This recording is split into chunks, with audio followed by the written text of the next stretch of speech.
وسلم على سيدنا محمد وعلى آل سيدنا محمد.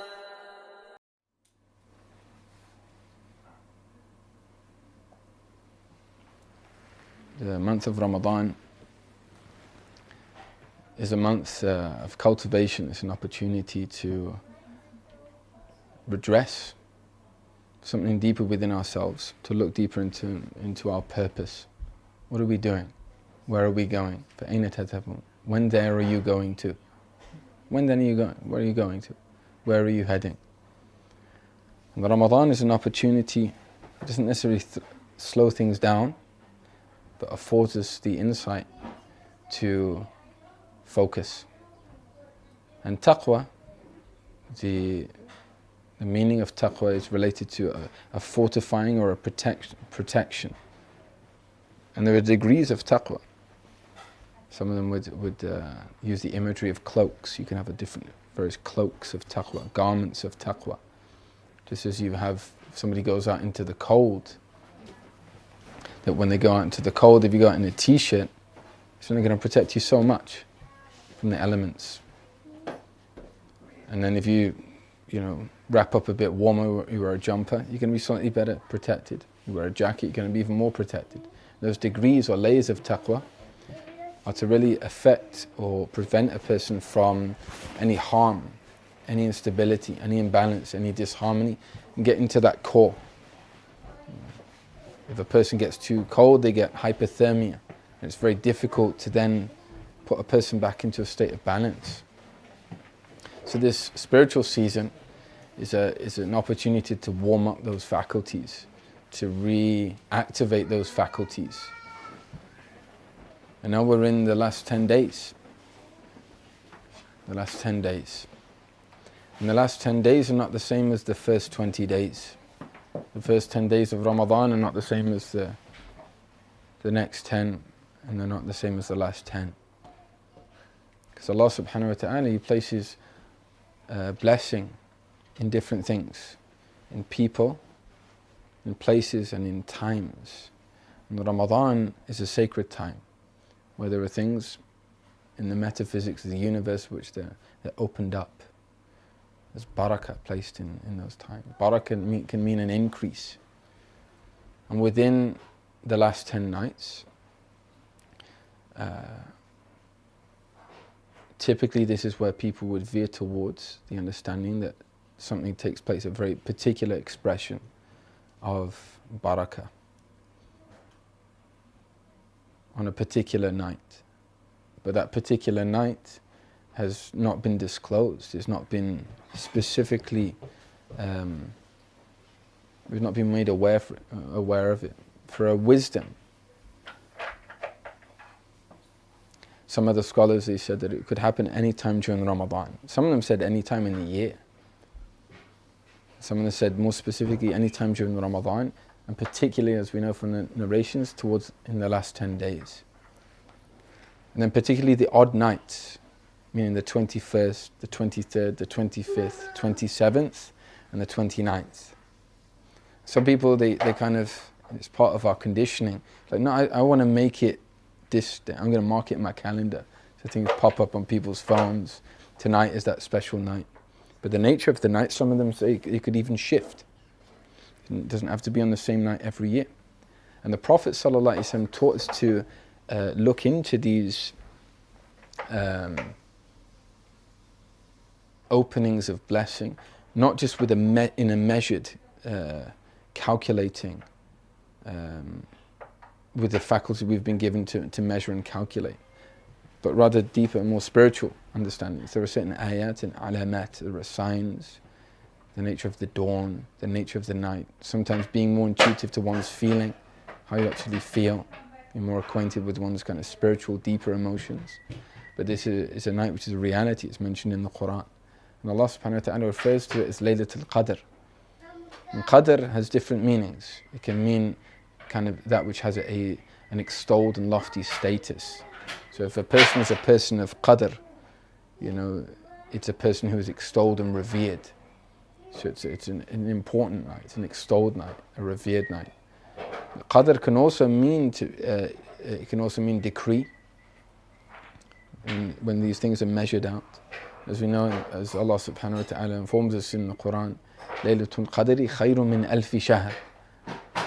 Laylatul Qadr, the night of Qadr, some of them say destiny, some of them even say fate, some of them say will say power, the night of power. Laylatul Qadr khayr min alfi shahr, greater than 1,000 months. Okay, that's interesting. They say it roughly equates to around 83 years and 4 months, which is a pretty good lifespan. You know, the Prophet ﷺ, the age of my ummah is between 60 and 70. So anyone that gets beyond that is they have barakah, they have blessing in their time. So 83 years and 4 months. This one night has the equivalent. Or rather, not the equivalent, khayr, it's greater. Khayrun min alfi shahr, it's greater than 1,000 months. In what way is it greater? It's greater in terms of the inherent reward which Allah has packed into this vessel of time. The light, the illumination, the implications to a person spiritually, the transformative effects. It's a night of enlightenment. It's a night of great spiritual gifts. And in one of the secrets, or one of the kind of mysteries in it being actively undisclosed, not made obvious to us. The Prophet ﷺ didn't get out a calendar and said, look, every year it's going to be on this year. And there are certain days which we are aware of, like Yom Arafah, Yom Ashura. There are special days within our sacred calendar where we're aware of times of blessing and barakah. But for a specific wisdom, this hasn't been disclosed. And some of them have said is that the hope is that people seek Laylatul Qadr every night. One of the poets, he said that for the people of Allah, the Arifin, every night for them is layali, nights of Qadr. Every night. Because every night is an opening, every night is a deepening, every night is an exposure, every night is an awakening. Every night is a deeper illumination. Every night is a deeper in their knowledge, and which Allah discloses to their hearts. Yeah. But in essence, what's being taught here is this, what's called Jami'iyah, which is the opportunity to really focus our intentions on that which needs to be focused upon. This word occurs a lot in our tradition. The root word, Jim, Mim, Ayn, Jama'a, is to bring together. To bring together. Even the word kitab, in its asl, in its root, doesn't mean a book, with pages and bound. ذَلِكَ الْكِتَابُ لَا رَيْبَ فِيهِ. There was no kitab in the time of the prophets. He said, this is a book in which there's no doubt. Where's the book? It's recited, it's the Quran. Kitab, kataba, also means jama'a, brings together. The word Quran also means jama'a, means to reconcile, to bring together. Jama'a. We have also Salatul Jum'ah, Yawm al-Jum'ah, Salatul Jama'ah, the congregational prayer. Al-Jami', one of the names of Allah subhanahu wa ta'ala.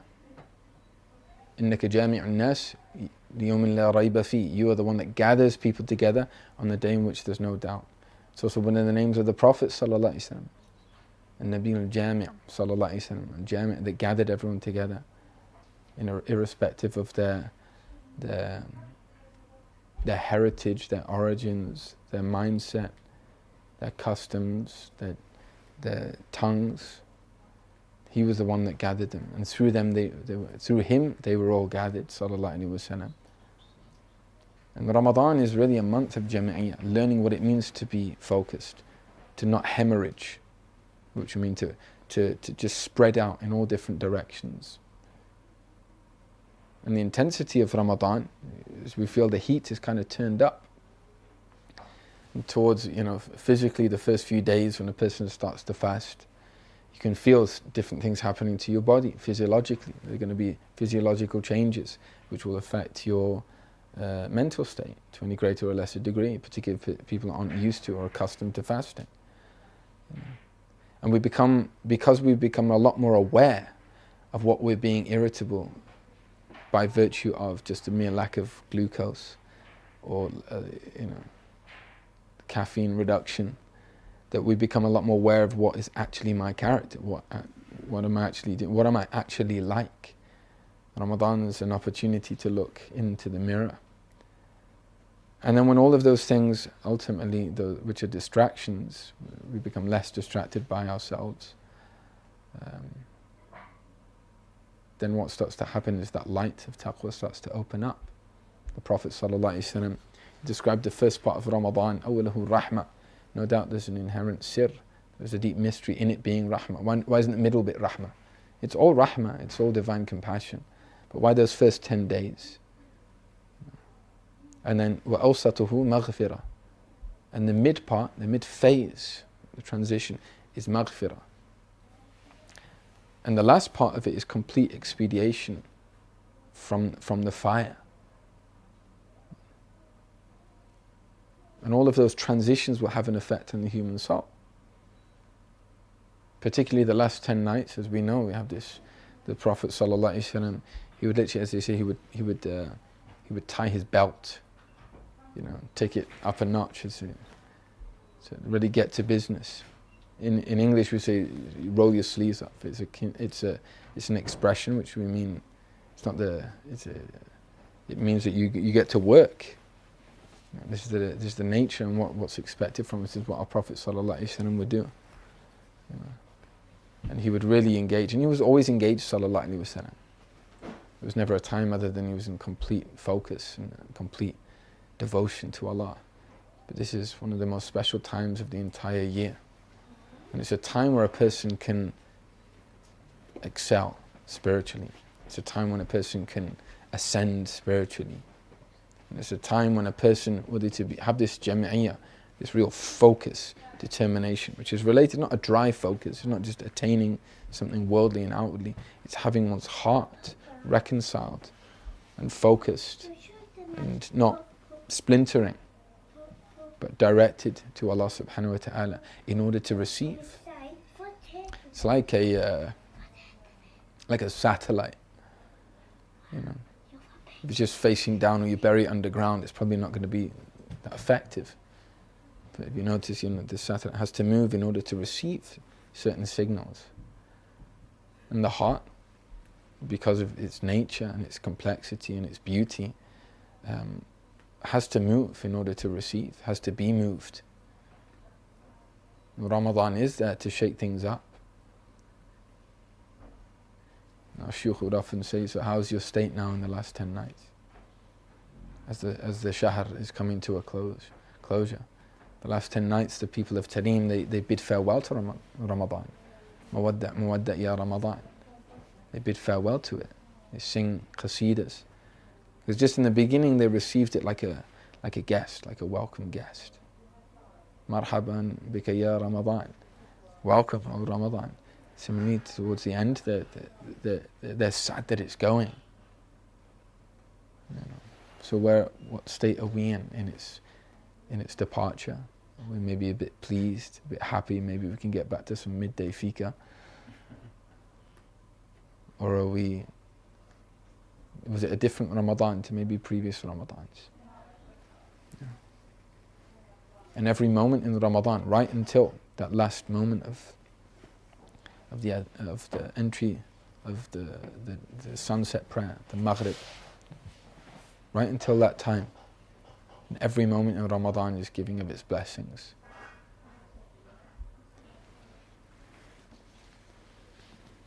May Allah allow us to be people of this jam'iyyah. أنت الكريم وجودك المعهود يا بر يا صمد ويا مقصود بالباب قمت بذلتي مستشعرا منك السخاء وأنك المعبود.